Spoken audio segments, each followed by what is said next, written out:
Well, that were brilliant, that were. Welcome, conference. It is indeed a pleasure to stand here before the People's Army. And I want to thank each and every one of you for making the sacrifice to come in here for the weekend. I know times are tough. I know money's in short supply. I know many of you have had to have a day off work, hotels, travel, childcare. So from the bottom of my heart, thank you for coming today.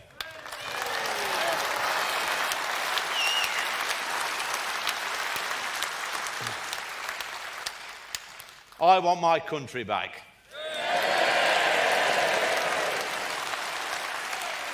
The question is, do you want your country back? Amen for that. You know, I remember a time when our children went to school and they were taught how to read and write and become good citizens. They were not taught they could be a different gender.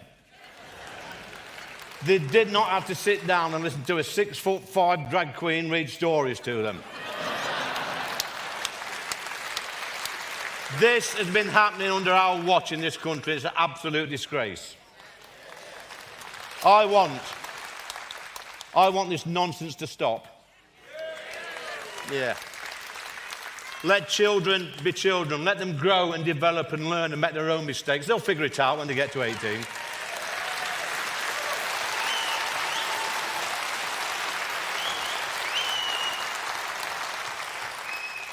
Just because a little boy picks up a doll, it doesn't make him a girl. True. And just because a little girl kicks a football, it doesn't mean she wants to be a boy. I want my country back, and the country I'm talking about would not tolerate this nonsense.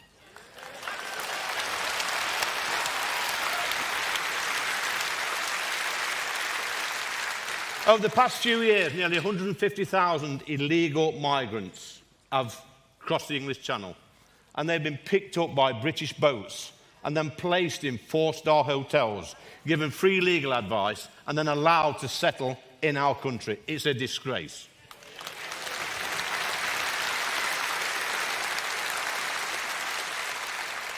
%90 of these arrivals are young men, some destined for a life of crime. We've seen it before.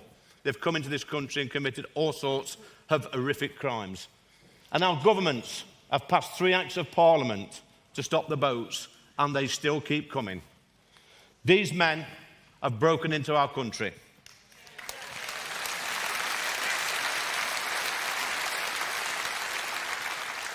And guess what, conference? I do not want them here.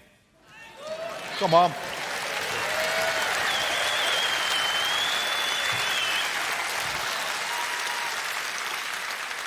I want my country back, and the country I'm talking about would not tolerate this stupidity. You know what?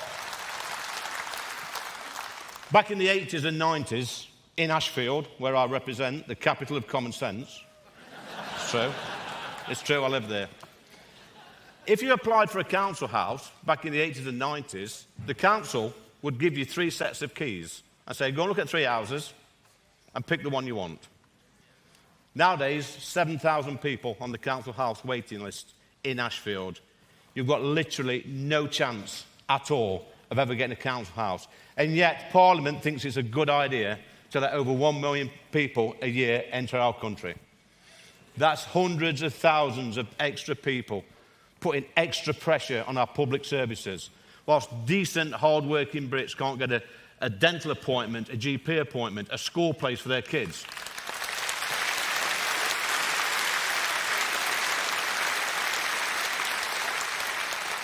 And these idiot politicians tell us that mass migration is a great thing and makes us all better off.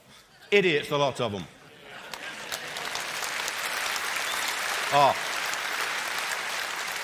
I want my country back, and the country I'm talking about would not tolerate this stupidity. Now then, this gets better. Believe me.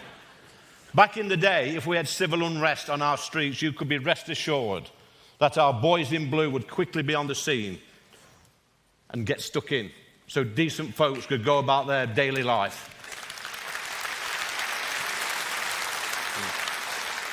Just imagine telling people in 1984 on the picket lines, on the miners' picket lines. I was there with my dad and my family.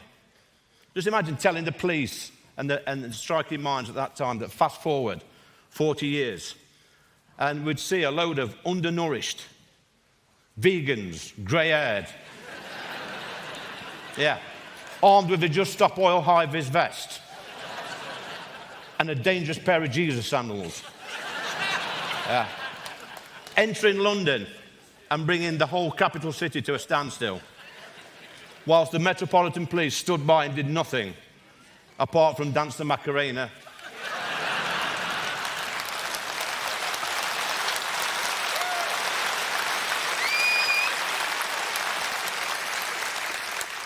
And admire the latest rainbow on their police car. It's true. I want my country back, and the country I'm talking about would not tolerate this stupidity. No, it's true. What about net zero? What a load of rubbish that is. Yeah. Let me tell you, these lunatics that keep banging on about net zero. Let me tell you about Drax Power Station in Yorkshire, North Yorkshire. This is a power station that used to burn coal from a nearby coal mine.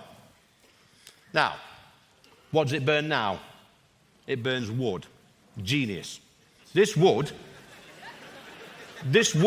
by the way, comes from America. We are literally chopping down forests and trees and putting them on diesel-guzzling cargo ships, sailing them across the Atlantic, setting fire to them in Drax Power Station. And that's classed as renewable energy. Not only that we subsidise this power station by £1 million a day. It's cost us £11 billion so far, whilst we've got shale gas, oil under our feet. It's nonsense.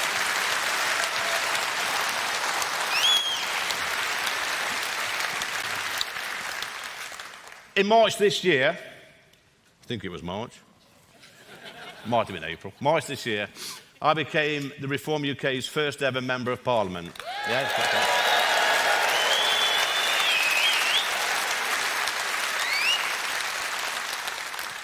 You'll also know that this was just after a few supposedly controversial comments I made about Mayor Khan.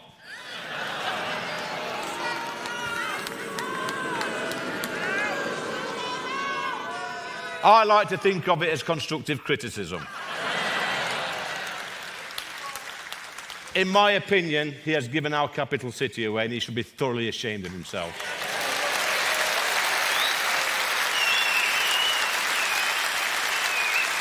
Yeah. I was told at the time that I must apologise to Labour's mayor in London. Yeah. Oh, let me tell you now, conference, I will never apologise to that man.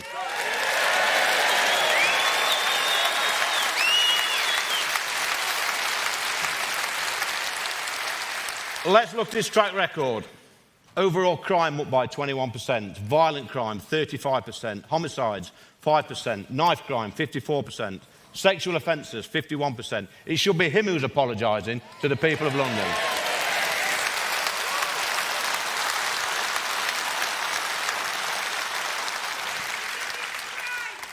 A disgrace, you're right. He's got the cheek to tell us that he doesn't feel safe in London. Yeah, let that sink in. He's got bodyguards, armoured car, 24-hour security. He's in charge of the Met Police, and he doesn't feel safe. How does he think the 10 million people that live in London feel under his leadership?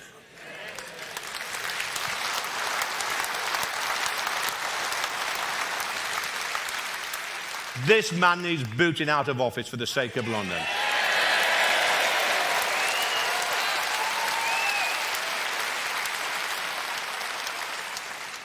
In July of this year, I became the Reform UK's first ever elected Member of Parliament. Yeah, you can clap for that as well. And let me tell you, that's a much better feeling being re-elected than the first time round, because I had a massive point to prove, as you know. Yeah.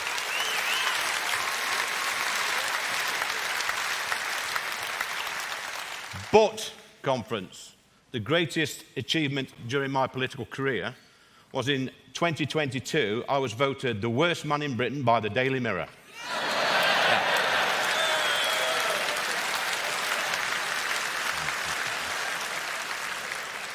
Now, that's a feat even Nigel Farage cannot surpass. There's no chance. But I'm telling you what, it was a close run race that year, because in second place, hot on my heels, was Prince Andrew.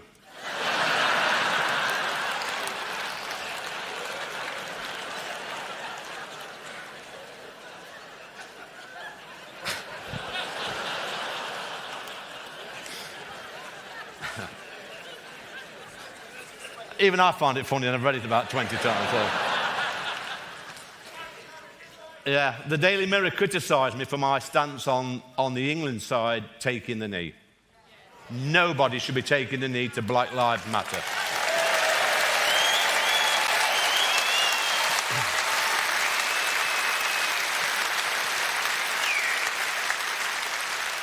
They also criticised me over some supposedly controversial things that I've said. Listen, it's not controversial to call out BLM. It's not controversial to be concerned about what our children are being taught in schools. It's not controversial to be concerned about mass immigration.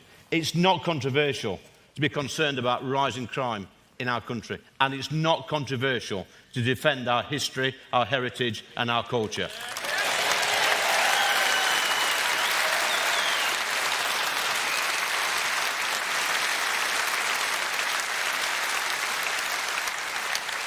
Let me tell you this, friends, our great country is a gift to the world. Look, it really is. Look at the gifts we've given to the world: the Industrial Revolution, steam engines, mining, mills, shipbuilding. Did you know that the UK has invented 51% of all the inventions in the world over the past 1,000 years? Incredible.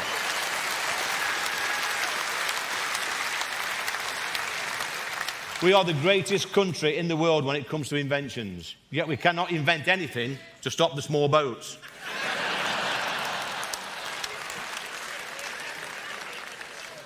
Look at the sports that we've given to the world: football, cricket, rugby, golf, tennis, hockey, badminton, squash, table tennis, boxing, snooker.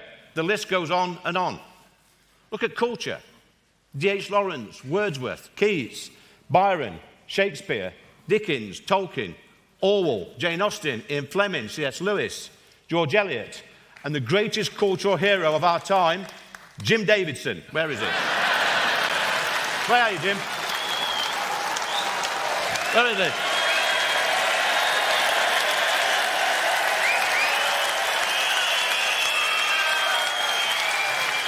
Told you.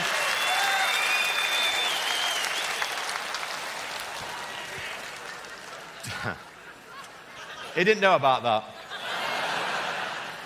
Just look how great we are as a nation. Yet Parliament seems determined to give all that away and apologise for our past. Now, my message is simple. We are a great country. And if you do not like our history, our heritage, our culture, then clear off. Yeah?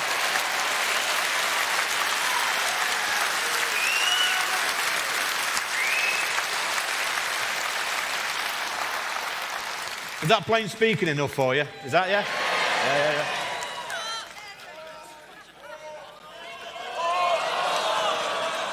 Yeah. Okay, a bit more.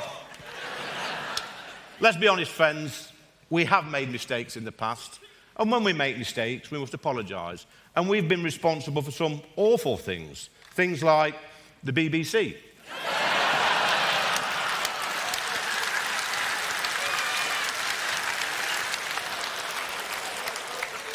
You know, just a few weeks back, they sent me a reminder for my TV licence, and some of you may have seen that I ripped it up online, and hey, yeah.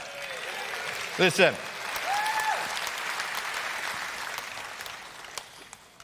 Guess what? They've sent me another. Now, what do you think we should do with this? Huh?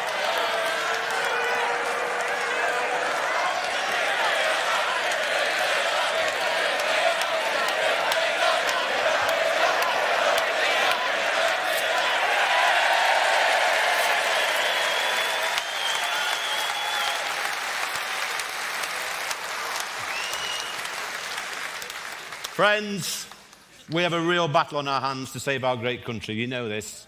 But it's you, the People's Army, that is our last defence, because Parliament's given up on us. We've got 5 MPs now, and I'm proud to be one of them. And our membership is growing every single day.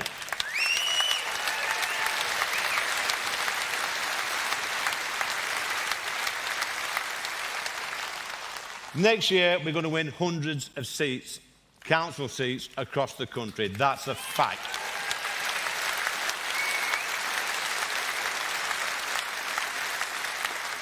But we must take this fight to Parliament so we can take back control of our country and win the 2029 general election and put Nigel in number 10.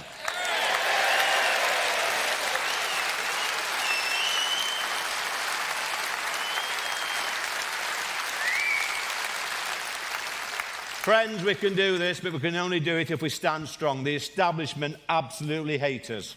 They want us gone, but we're going nowhere.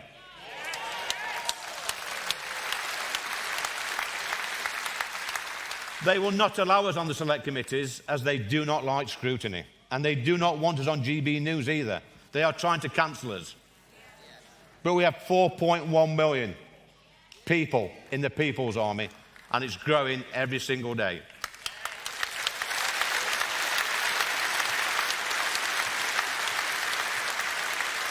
Listen, the mainstream parties are scared of us, and so they should be, because we're coming for them at every single ballot box in the country.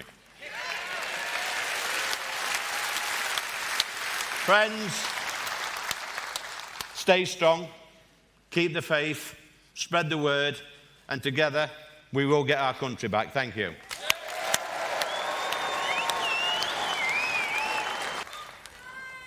What a party! What fun! Hello, fellow reformers! It's fantastic to see so many of you here. Many of you will have been here on the 30th of June, during the general election campaign. They said it couldn't be done. They said we might get 1. We got 5. Thanks to you and 4.1 million other people across our great United Kingdom. And firstly, I just want to reiterate the thanks to all of you being here. It's incredible, the time, the money, the commitment that you give. And we've achieved, and we are achieving, something absolutely extraordinary. In my own constituency that no one forecast could be won, I overturned the biggest ever Conservative majority of 25,500 people.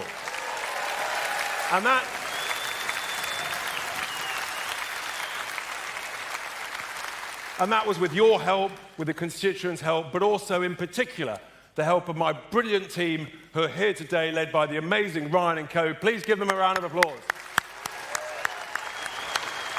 Now, it's quite a moment. It's quite a moment arriving in the House of Commons, being led by, some might call him our chief whip, but the truth is the great Lee Anderson, wasn't he good earlier? My word, wow. Our Lee, he's a brilliant tour guide, absolutely brilliant. The House of Parliament, big place. He said, don't worry lads, there's only 3 important places.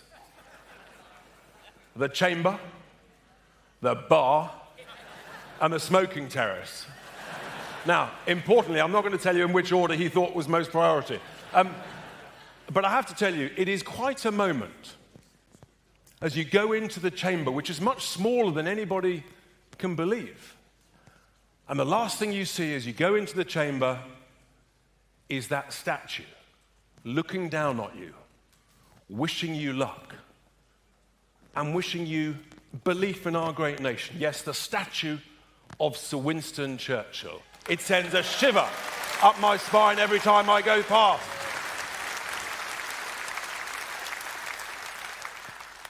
And we've had some fun in the chamber. I've spoken about 16 times, and we've been holding this government to account, and there's all sorts of procedures. You have to bob up and down like a yo-yo.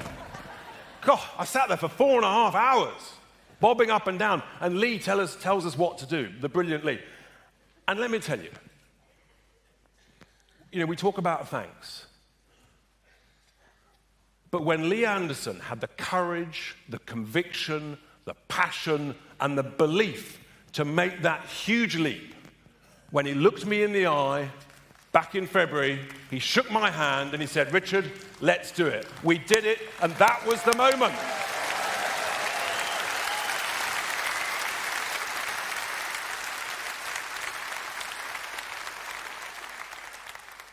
Absolutely vital. Now, this conference, putting this on, doesn't just happen.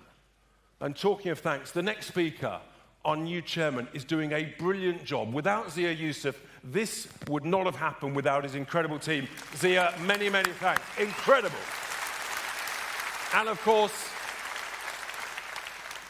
when the great man speaks shortly, my thanks to Nigel for saying, yes, I'm going to do it, we're going to go for it, and we're going to save Britain. And that is huge. Now, here we are. Do you remember back in January, I came across this funny word, Starmageddon. Even the Daily Mail's now latched onto it. The issue is, I didn't realise after 11 weeks of Labour government, we'd be talking about Starmageddon on steroids. Now, I must declare an interest here. It's important to declare this interest. I have paid for my own suit.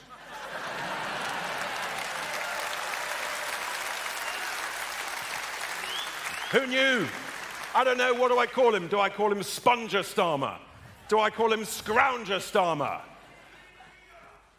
Do I call him Free Gear Kia? Or do I call him Starmer the Granny Harmer? Unbelievable what he's already doing to our country. Truly unbelievable. As it is, unbelievable. I mean, 22,000 pensioners in my constituency of Boston and Skegness, you can see on the screens behind. 22,000 pensioners have had their winter fuel allowance taken away from them. Elizabeth shook my hand and burst into tears of fear. It is an absolute disgrace what this Labour government is doing to our pensioners and to our country. It's also an absolute disgrace what the establishment have done to our country over the last 10 years. They've come across they've imposed on us, the British people, 3 cults. The first one was the cult of mass immigration. They told us it was a brilliant idea, it would be good for us. Really? How's it going, folks? 8 million later, do we feel better off? Do we feel that our public services are working better? And I tell you what, last week was a really important week in our country. Last week, all of these 3 cults were exposed for the fraud, the con, and the lie that they are. Last week alone, the Office for Budget Responsibility, that great institution that Rachel Thieves loves, the Office for Budget Responsibility admitted that actually low-skilled migrants never contribute to our country more than they take out. But we've been told the opposite for decades. The great lie exposed of mass immigration being a benefit to the United Kingdom. The second cult, this sort of new religion that we had to bow down to, and if you don't, you're a dreadful person. If you don't bow down to these religions, if you want to express concern about immigration, no, you're a bigot, and we'll cancel you. Well, if you don't bow down to the cult of the NHS, then you're a bad person. We're going to cancel you. Apparently you want to privatise it. No, we don't. We just want a healthcare system that works in our country. Thank you very much. Even a lovely lady here earlier came up to me and said, I'm a retired nurse. And she said, you're so right when you spoke to Wes Streeting in the House of Commons last week after this Lord Darzi report exposed again the great lie that the NHS is the envy of the world. Tragically, it's not. The truth is the outcomes and the performance and the waiting lists are amongst the worst in the world. The great lie was exposed last week. The good news is Wes Streeting, the health secretary, he agreed with me in the House of Commons when I said The NHS needs reform. The truth is, the country needs reform. Now, so that's the second cult that has been exposed last week. But the third cult that I want to focus on is the cult, this new religion of net zero. Oh, God. I mean, honestly. But it was all exposed last week, wasn't it? And then there's my new best friend. I'm only joking. Ed Mad Miliband. He is, in this extreme cult of net zero, he is the chief zealot. He really is. He's absolutely obsessed. In the chamber, he's like a man possessed. I actually had to leave the chamber. My blood was boiling. It's unbelievable. He wants to cover all our farmland. My constituency of fertile land. He wants to cover it with solar panels. He doesn't care about blighting the countryside with hundreds and thousands of huge 50-meter pylons, including across my constituency. This man is a danger to our economy. He's the most dangerous man in Britain to our economy today. Last week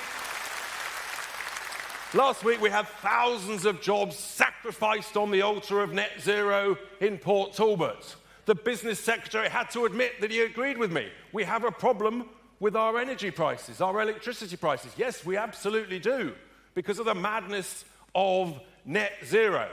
That's the reason that those jobs are being destroyed. That's the reason that 400 plus jobs have gone in the Grangemouth refinery that's being closed, announced also last week.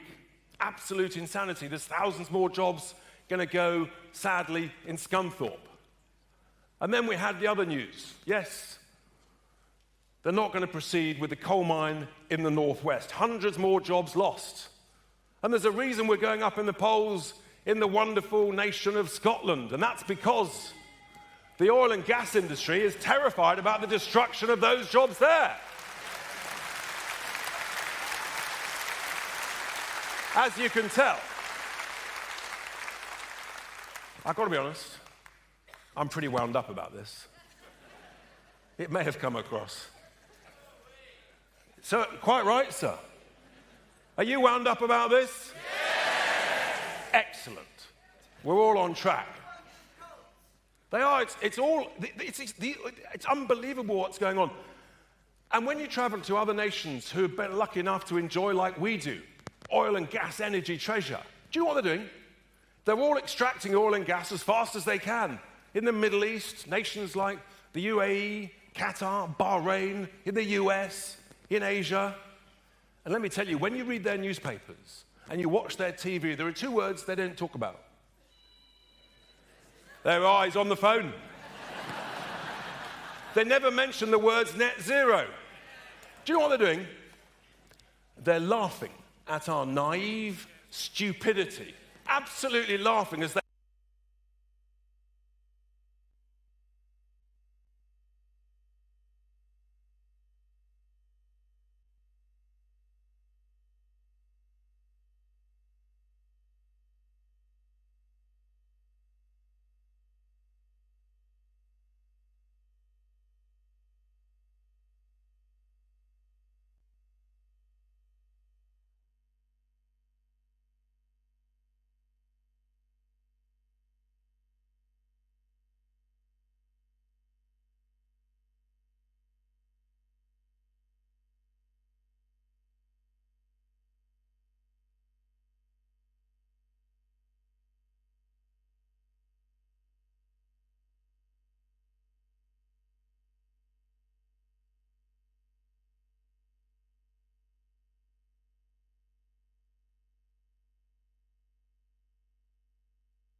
You heard wonderful words from Ant Middleton just before lunch, talking about our great country, the foundation based on Christianity, the fact that, sure, we can welcome smart immigration, but all those who come here, who want to enjoy the benefits of this great nation, you do so by playing by our rules, our game, including...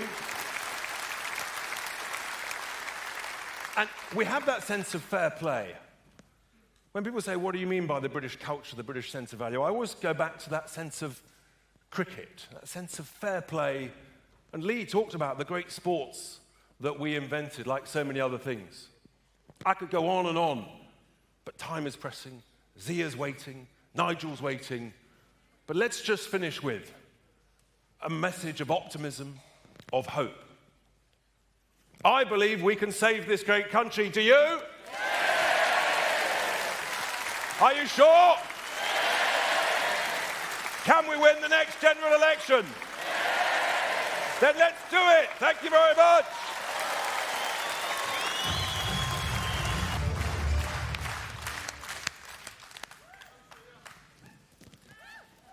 Hello, Reform UK.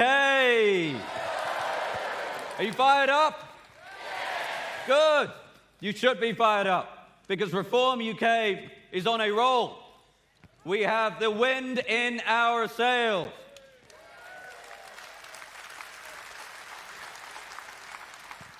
We are now polling at 18%, up from 14% at the general election just a couple of months ago.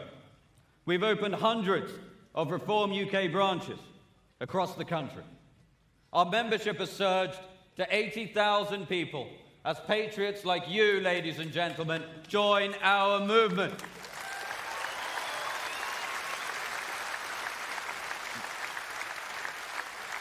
We have all the momentum in British politics, and we are just getting started.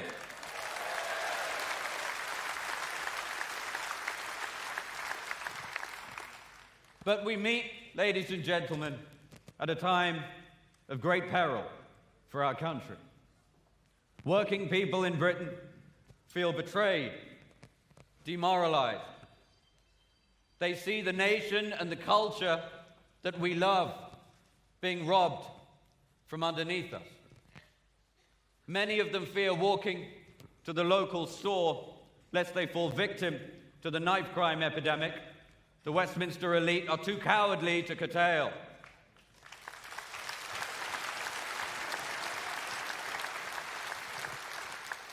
And should they raise concerns about any of this, they're insulted and they're smeared. But as awful as Labour are, they're no more than the Tories on Fast Forward.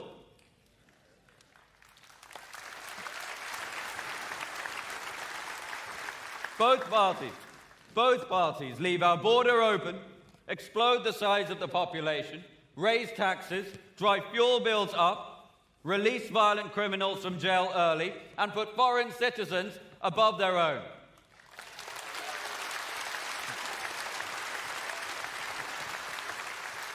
And there are real consequences to this. A third of young adults in this country cannot even afford to rent a home, let alone buy one. Their future is being robbed from them. Our health service is buckling under pressure. The Tories promised in manifesto after manifesto to bring net migration down to tens of thousands. Each time they exploded migration numbers to record highs, they left office with that number at 750,000 per year.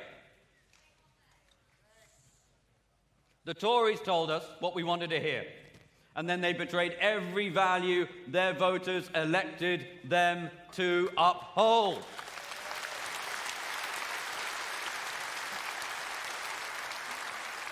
Now, new Tory leadership hopefuls are doing the rounds promising to tackle migration.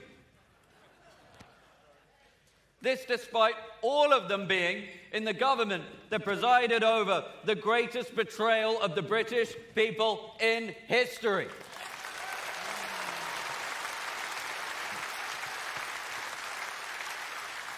Shameless does not begin to describe it. As a result, ladies and gentlemen, the country we love is spiraling downward. Spiraling like a spluttering aircraft with multiple engines on fire. Spiraling as a result of successive Tory and now Labour regimes. But there remains time to put those fires out, to refuel midair. There remains time to soar to new heights.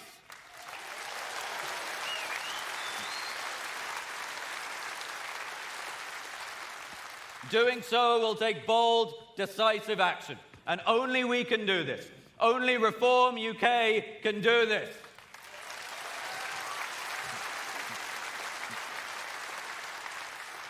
The party structures that underpin the Tories and Labour are too corrupted, too infiltrated. They're designed to churn out leaders who offer more of the same. Ladies and gentlemen, 14 years of catastrophic Tory mismanagement and this new Labour government have brought our country to its knees. They want us to give up. They want us to lose hope.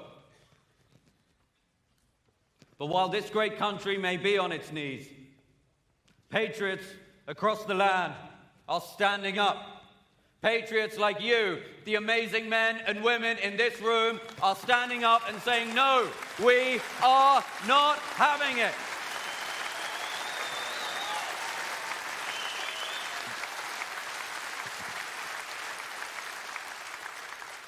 We are building a movement in this country, the likes of which has never before been seen. We are organizing, mobilizing, galvanizing. We are going to build a grassroots election-winning machine.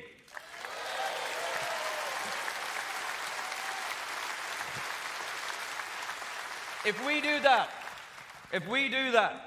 and if you do that with us, then, ladies and gentlemen, we will win the next general election.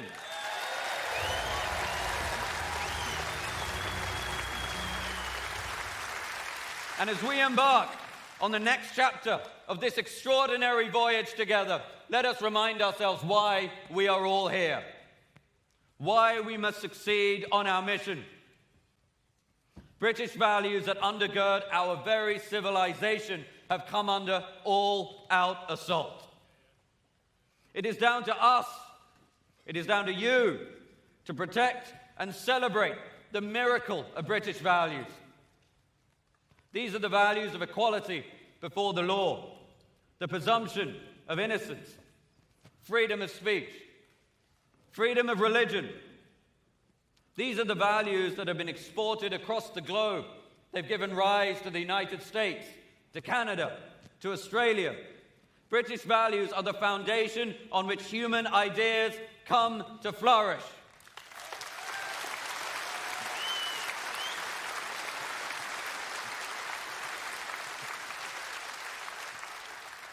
It is no exaggeration that our world would look very different were it not for our great island.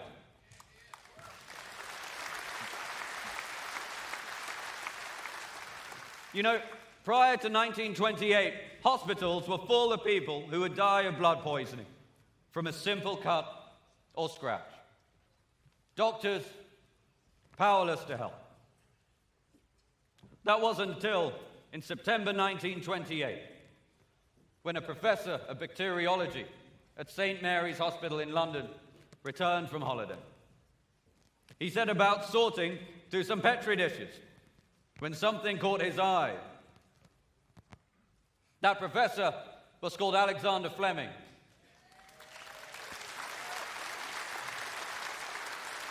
His discovery of penicillin changed the course of history and saved over 100 million lives. The world owes a debt of gratitude to Britain.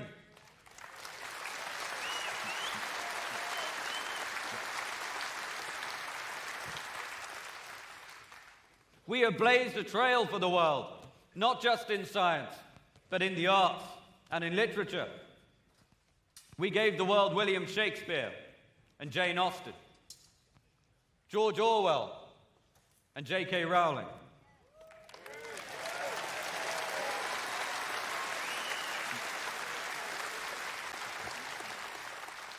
Charles Dickens, and Ricky Gervais.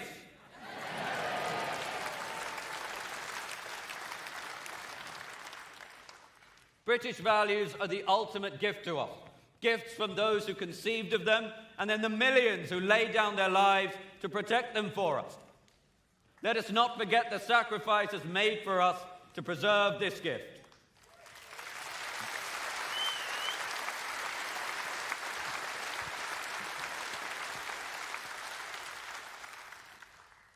Sacrifices made by men like John Greyburn.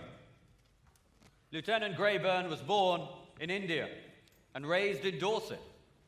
He attended Sherborne School, and then he worked for the Hong Kong and Shanghai Bank before joining the war effort in 1940. He became an officer in the Oxfordshire and Buckinghamshire Light Infantry and later transferred to the newly formed Parachute Regiment. On the 17th of September 1944, as platoon commander, he led the first airborne drop into Arnhem during Operation Market Garden. Greyburn's platoon seized the Arnhem Bridge and held it under relentless enemy fire for over 3 days. Almost immediately, he was met by fierce fire from machine guns and was shot through the shoulder. Despite this, he pressed forward with extraordinary bravery. Despite having no cover, Lieutenant Greyburn continued to lead his men until the casualties became so overwhelming he was ordered to withdraw. Refusing to abandon his post, he personally directed the retreat. He insisted on being the last to leave the bridge. The enemy, recognizing his astonishing determination, resorted to extreme measures, using tanks and demolition charges. Finally, an enemy tank approached. At such proximity to his position that it became impossible to hold. He was defenseless. Undeterred, Lieutenant Greyburn stood up in point-blank range of the tank and personally directed the withdrawal of his men to the main defensive line to which he had been ordered. 80 years ago to this very day, Lieutenant Greyburn was killed in action, and he was posthumously awarded the Victoria Cross.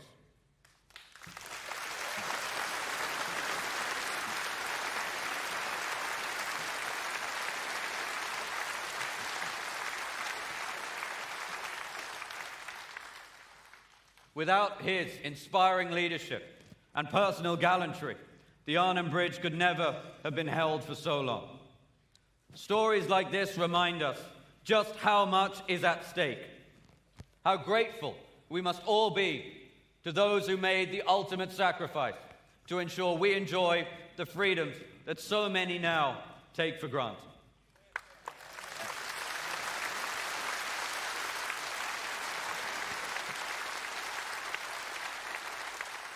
Which is why we need patriots like you and across the country to work hard with us to save our nation. We cannot do this without your help.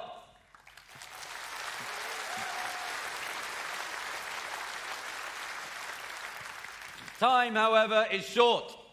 Our mission, urgent. The 14% of the vote share we won in July was achieved with virtually no ground campaign. By the time of the next general election, we will build the best ground campaign in the country.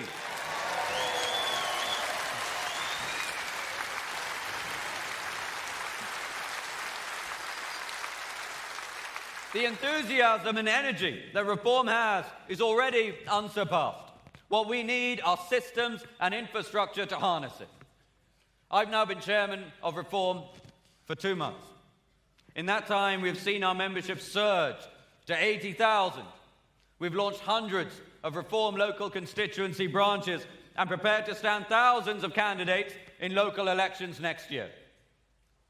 By 2029, Reform UK will be ready to be the party of government, and a Prime Minister Farage will embark on the most ambitious and bold reforms this country has seen in our lifetime.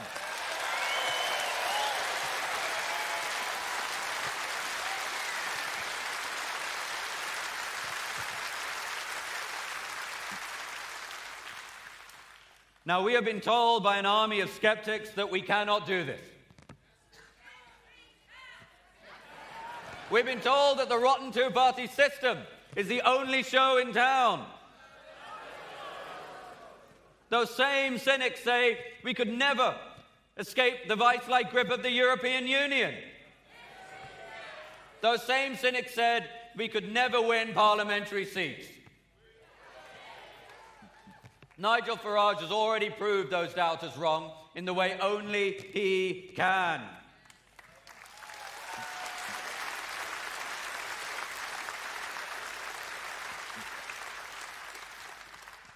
Those same cynics now say that we could never win the next election and elect him as our Prime Minister.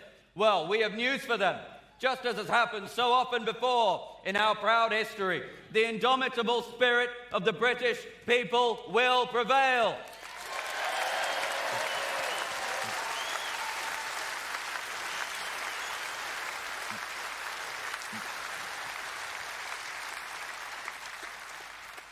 Our great country has seen darker times than this, and each time the British people have risen to master that moment. Each time, proud patriots, like the ones in this room and across the country, have come to Britain's rescue in its time of need. Each time, Britain has emerged rejuvenated and stronger than ever.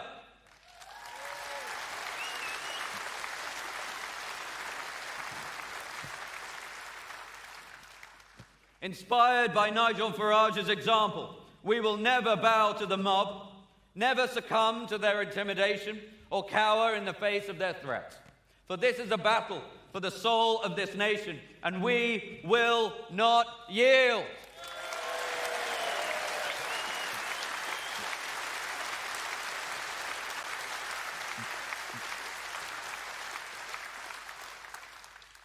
We know in our hearts that this country can be saved. What we can achieve together is limited only by what you believe to be possible. Reform has unparalleled enthusiasm. We must now build the infrastructure to harness it. And we cannot do this without you. So we ask that if you can, please get involved in your local branch, volunteering to help knock on doors, deliver leaflets, and turning out the vote. This will be pivotal in our success.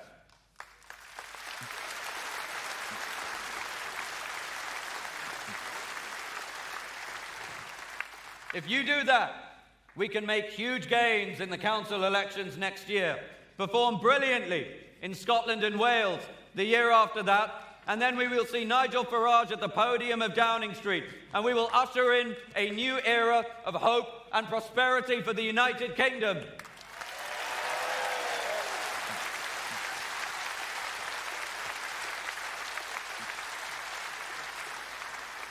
A Prime Minister Farage will secure our borders,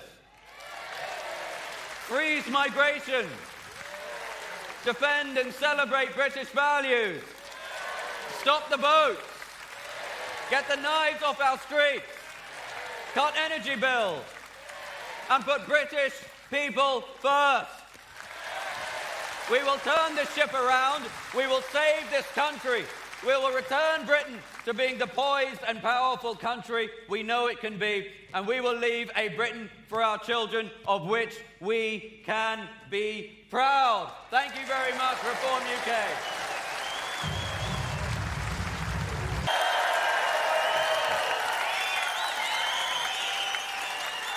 Wow.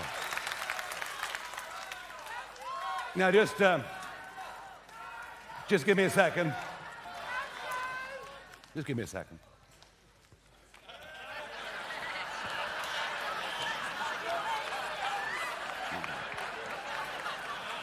Do you like them? Very expensive. But guess what? I bought them myself. How about that?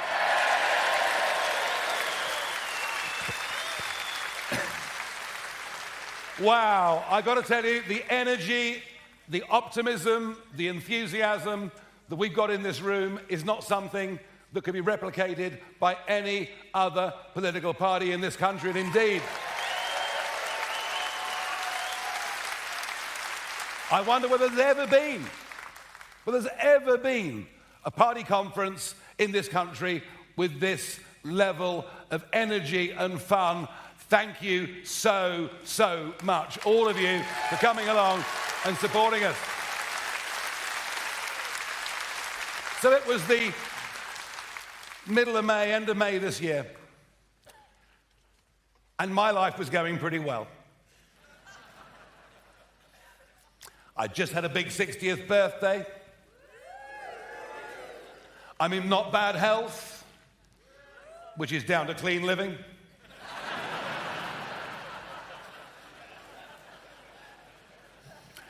Great job 4 nights a week at GB News, which I was loving. Just been voted News Presenter of the Year for the 2nd year in a row.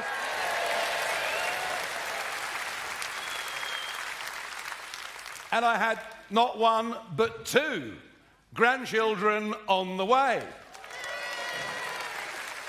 The first of whom, I'm delighted to say, was born on June the 23rd, Brexit Day. How about that? So I was doing well, making money, no pressure, no stress, no abuse from the press. Life couldn't have been better. And then Rishi Sunak calls a snap general election. And I think to myself, given the short time period, is there anything I can do?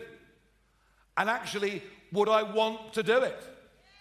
Would I want to give up a really comfortable, easy life and one that involved weekends off? Would I want to give it up? And would it be possible in such a short time frame? Well, I thought to myself, we've just had 14 years of Conservative government. And the last few years, since Boris won in 2019, has been one of a complete breach of trust with the British public on a truly historic scale. And I felt I was upset about it for the damage it does to democracy, but also upset about it because, don't forget, I stood aside in that 2019 general election because we wanted to get Brexit over the line after all those years of agony and struggle. And I thought, well, we have left, but have we taken back control of our borders? No. Have we given our 5.5 to 6 million men and women running their own businesses? Have we deregulated and made their lives easier and better? No. In fact, at almost every level, we've been betrayed. And then I thought about what was happening on our streets. The rise of knife crime, the rise of gun crime, the fear of people, even in the smartest parts of London, to go out for a drink or dinner and for a man to wear a watch or a woman to wear jewellery. I thought about what mass, uncontrolled immigration on a scale the likes of which we'd never seen had done to divide our communities. I looked at the fact that, frankly, without massive public borrowing, there would have been no growth in our economy for year after year after year. An NHS in which you can't get a GP appointment, roads that are clogged beyond comprehension. And frankly, I thought to myself, Britain is broken. And then I couldn't help it. Well, if Britain is broken, then logically, Britain needs reform.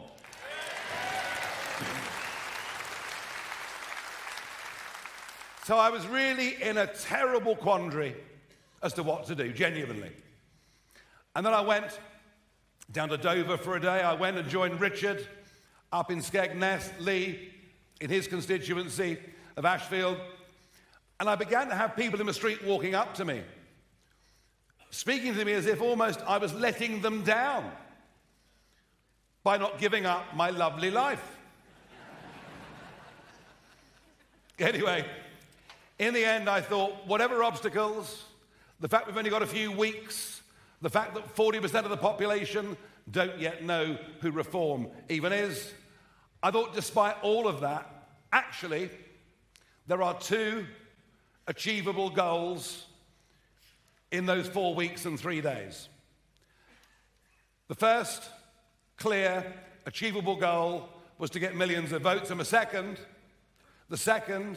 knowing as I do from bitter experience how difficult the first past the post system is, but I believe that we could establish a beachhead in Parliament by getting a few people elected.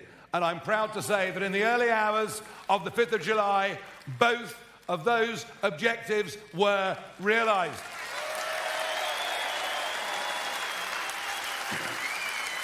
And that is, and all that is, it's just the first big step on what I now believe, if you're with me, if you support me, if you're prepared to help me, well, then it will become the first big step on what I believe can be a truly astonishing, historic journey that can do something to do our country good, to honour those that have gone before us, and to give our children and grandchildren a better future. It's the first step.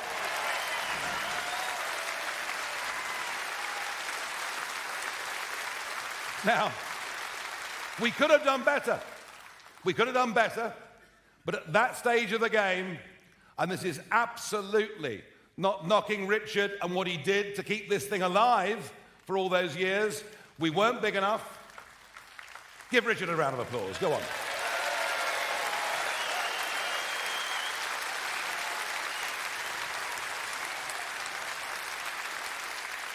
We just, at that stage of our development, we weren't big enough, wealthy enough, professional enough to vet general election candidates properly. And we were let down. That amateurism let us down. We could have won a lot more votes, and there are lessons that we need to learn from that. So as I stood after the count in Clacton, in those early hours of July the 5th, I said that yes, of course, I would represent the constituency, the constituents in Parliament, but I had a job, and my job was to professionalise and democratise Reform UK. That was a solemn promise and pledge that I made to you, the members. On professionalisation, we've made some changes. Richard is now my deputy leader, who also sits in Parliament and subs for me as leader when I am not there. And that was a good, solid, sound appointment. I know you all agree. And then somebody of exceptional talent, who I'd met over a decade ago, reappeared during the campaign on the scene. He's a young man in his late 30s, who's done rather well in life, who is really rather patriotic, who just gave a brilliant speech to this conference, and I really think having Zia as our chairman has already made a massive difference to our level of professionalisation. Around them are a small but very professional team. Just look at what they put on in this conference. Isn't it truly incredible? Isn't it beautifully done? And we're recruiting right now to get full-time regional managers and regional organisers. So I feel that my promise to professionalise the party is now on track. I also promise you that in future we will be vetting candidates rigorously at all levels. I promise you that. We haven't got time, we haven't got room for a few extremists to wreck the work of a party that now has 80,000 members and rising by hundreds every single day. Amazing. But it's on the democratisation of the party where perhaps I've been the most criticised, although, having said that, I'm quite used to being criticised with virtually everything. Any major, terrible event that happens in the country is clearly my fault. It's lucky I don't care, isn't it, really? They can write what they like. I don't care, because I know what I believe in.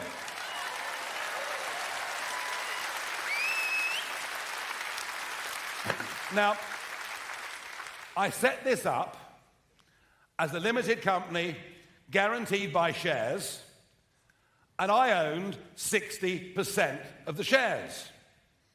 Now, I could make a joke and say that it led to streamlined decision-making,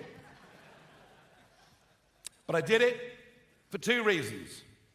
One, we had no time to get established, and it needed somebody of experience to make decisions, right or wrong, and that structure allowed me to do that. But secondly, I did it because new or nascent political parties are vulnerable to being hijacked by extremist groups and bad actors. And all the while I had control of it, that could never happen. That could never happen. Because we don't want extremists. We don't want bigots. We don't want people who think that way, because we represent the silent, decent majority of this great country that we live in.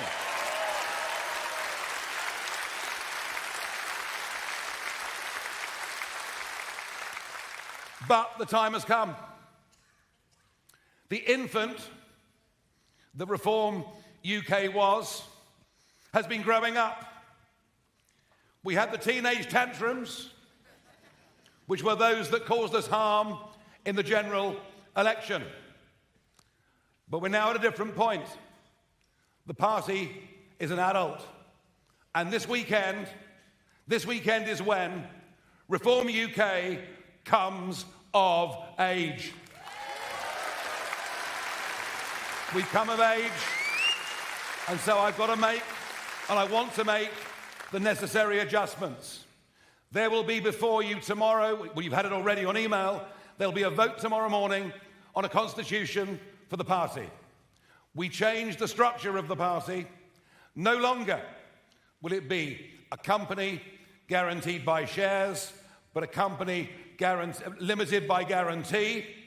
It'll be a non-profit making organisation, and I will not be the shareholder. In fact, do you know who's going to be the shareholder of Reform UK? You, the members, will own this party. You will own this party, not me.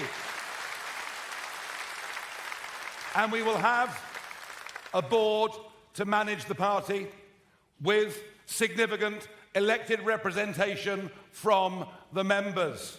And that board will be there to safeguard how we're operating, to prevent entryism. We wouldn't want a Corbyn-style takeover, would we, of our party as Labour suffered a few years ago. But the real story of this conference and of the plan for the future is not the share structure. It's not the management board. It's this. We have already set up, and we are in process of setting up right now across the country, and bear in mind we've done this in 2 months, 266 constituency associations. That is an incredibly fast move. But we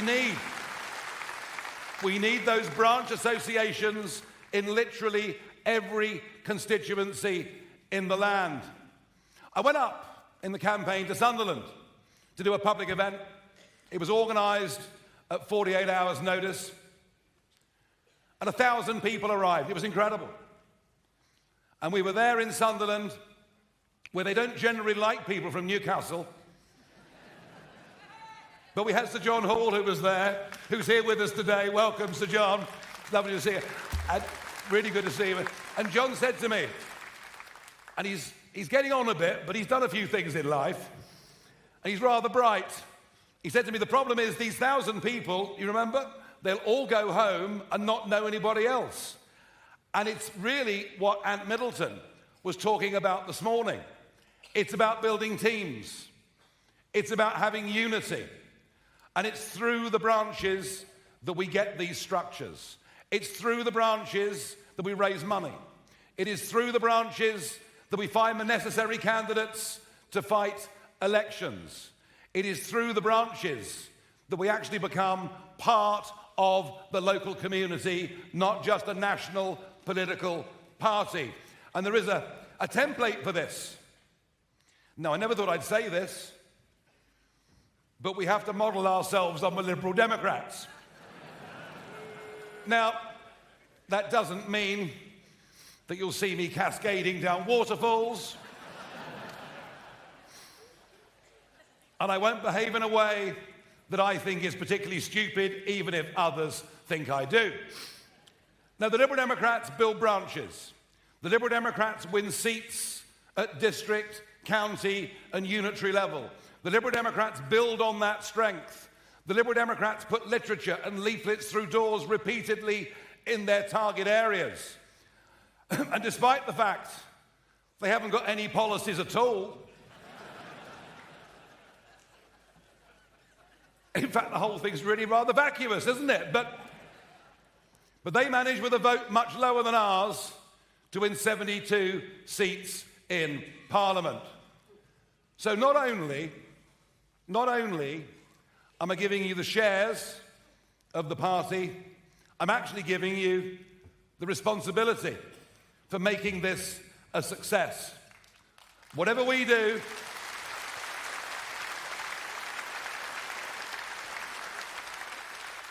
whatever I do, or Richard does, or Zia does, or the rest of the MPs do, whatever our management team do, whatever our social media guys do, that can only take us so far.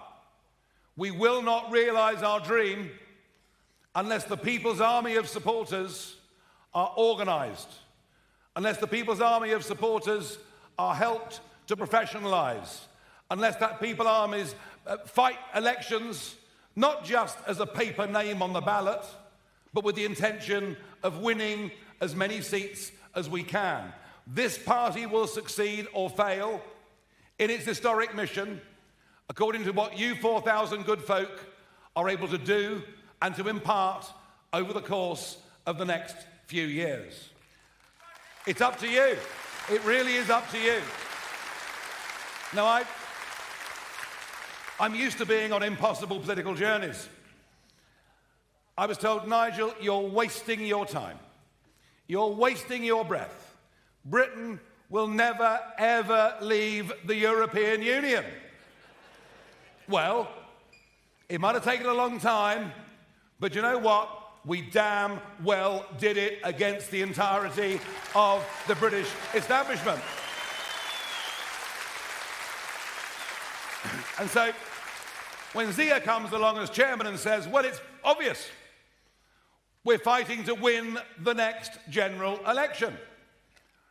And people think, that Zia bloke, he might have been all right in business, but he's lost his marbles.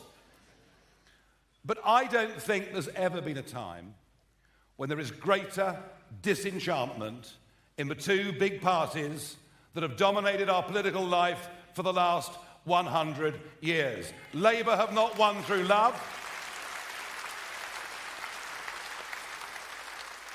So the opportunity is there, and that is why we must take the English county council elections next year, plus areas like Doncaster and areas like Thurrock, where the district councils are up. Our first big test of fire comes on the first Thursday in May next year. We're going to need over 2,000 candidates. We're going to need you organised behind them, helping them. I genuinely believe if we get next May right, we can produce a result that is truly astonishing. We can get hundreds and hundreds and hundreds of people elected to councils, to be given positions of responsibility, to make us part of the lives of folk living in their communities. The opportunity is enormous. So I ask you, are you going to help us in this historic mission? Thank you. And we'll go on. We'll go on the next year. Scotland, what a remarkable, well done for coming, thank you. I saw a couple of kilts earlier, I thought they must have come from there. The fact we're neck and neck in the polls with the Conservatives in Scotland already, the fact that a small team managed to field candidates who didn't embarrass us in every single one of those Scottish constituencies, there are opportunities there. In Wales will elect under the D'Hondt proportional representation system. It is it not, David, the most astonishing opportunity? And these are all our building blocks. These are all the big hurdles, I guess, that we have to get over. But if we succeed in 25, we build even bigger in 26, and we keep going, then I promise you, sky is the limit. Sky is the limit. And, you know, have a look at what we're up against. The journalists are obsessed with who is going to be the next Conservative leader. Who is the one I most want? Who is the one I least want? Well, from what I can work out, one of them is campaigning as a Liberal Democrat. One of them thinks that having worked in McDonald's for a week makes them working class.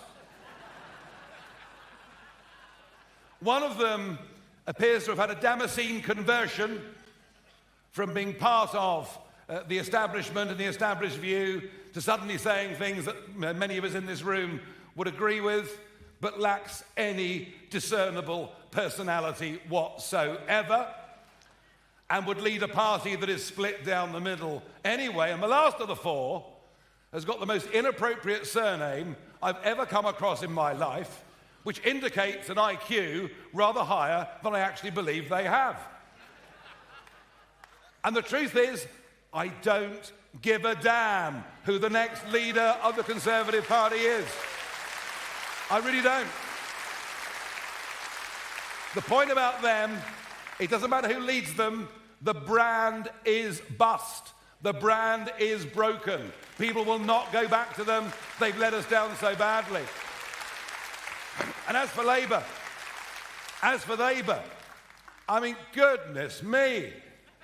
Have you ever known a new Prime Minister get off to a worse start than Keir Starmer? It's truly shocking. I mean, the message of things can only get worse is hardly inspiring, is it? And now we're living in a state, and you all know it, but they'll deny it in Westminster until the cows come home. We're living in a state with two-tier policing. We're living in a state with two-tier justice. We're living in a state that is led by two-tier care, and we've had enough already.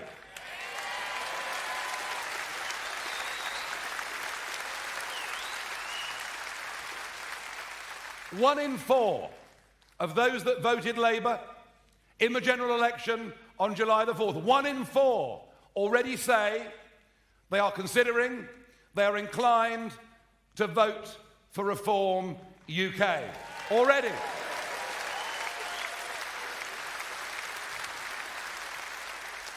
We do not need to change the mind of a single person living in this country, because the silent majority is already with us on the key issues that we care about. We can win the next general election just with the numbers of people that agree with our principles, that agree that family, that agree that community, that agree that country should be the things that absolutely that everybody in British public life campaigns for, because they are the most important things to all of us that live here.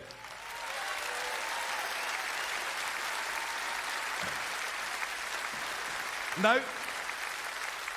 What we have to do is to be credible.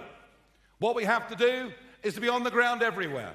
What we have to do is to show that we can bring success after success after success. If we do those things, we genuinely can. I never thought I'd say this, but I genuinely believe we can change the future of politics. We can change the future of our country. We can perhaps get back a little bit of pride in what it is to be British, what it is to respect our history, what it is to stand up for our values, what it is to understand the Judeo-Christian culture underpins everything we are, everything we've ever stood for, everything we believe. To end this madness that is going through corporate life, that is going through, in fact, most of the public sector. Which reminds me, there's a lady called Dame Alison Rose. Now, she was the head of NatWest Bank, but saw fit for her organisation not just to debank me, but to leak confidential information about me to her mates at the BBC. Well, of course, she was fired, and I was delighted, but she's now got a big new highly paid job. Isn't that good? She's gone to Mishcon to Raya, and she's in charge of equality, diversity, and inclusion. So given her track record, we wish Mishcon to Raya the very, very best of luck. But we believe in meritocracy. We believe that a society looks after its weak, but encourages everybody else to do the very best it can. And we don't care in this party. We don't care about skin colour. We don't care about orientation. We couldn't care less who you are. We care whether you share the values of this country. We care whether you obey the law.